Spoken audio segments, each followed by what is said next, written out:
the beat writers for ESPN who cover the Bill Williamson, Jeff Legwold, right, who both worked here, have said that the Chargers are the opponent for the Denver Broncos. Others are saying the Chiefs. John Clayton is putting the Chiefs in the playoffs and stuff like that. Who is going to be, in a few words, who's going to be the team that the Broncos have to fight off? I think it's the Chargers, because Melvin Gordon, I believe, has got a chance to be really good. Every time the Broncos have played the Chargers the last few years, Ryan Matthews has been hurt. Now you get a legitimate running back who I think has a chance to be a Rookie of the Year candidate. And Phillip Rivers is really good. Let's be honest. He's really good. Keenan Allen's really good. I like the Chargers. I just don't trust the Chiefs' offense, Woody. Who's going to score touchdowns? Jeremy Maclin. He's a complimentary receiver. Alex Smith is captain checkdown. They're not going to score a lot of points. And Andy Reid's a great coach. Boy, you just threw a fastball right into his piece of raw meat for me, laying right there. Alex Smith. Same thing. I mean, same thing. San Diego is the better quarterback. Alex Smith is what Troy just said he is.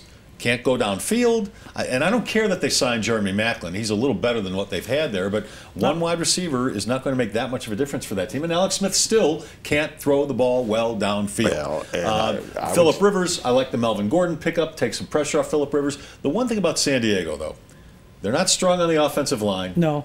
And they're not particularly strong in the pass rush either. They get one of their linebackers back, though, that missed all last season. Irvin? Yeah. And if you're gonna beat the Broncos, you've got to put pressure on Peyton Manning. So I still think San Diego is going to be the team that puts the most pressure on the Broncos, simply because I'm not a big fan of Alex Smith. Oakland is actually going to be improved, but they're still fourth on the list.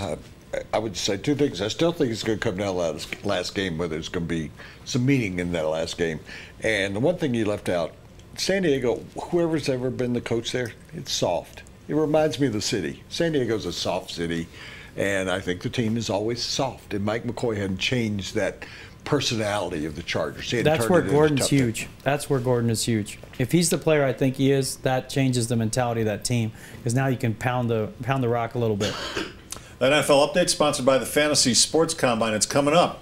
If you haven't made your plane reservations yet or bought a ticket to this thing and you like to play fantasy football, you've got to do that right now at FantasySportsCombine.com. It's coming up July 17th to the 19th in Las Vegas at the Wynn, and there will be some pretty high-profile names there who are helping you understand who you should be drafting for your fantasy team. Guys like Woody Paige, guys like Matthew Berry of ESPN, Adam Schefter, Mike Shanahan, Mike Ditka, Brandon Stokely. A lot of ex-players are going to be there helping you get an edge for your fantasy football team. So again, get your tickets today at FantasySportsCombine.com.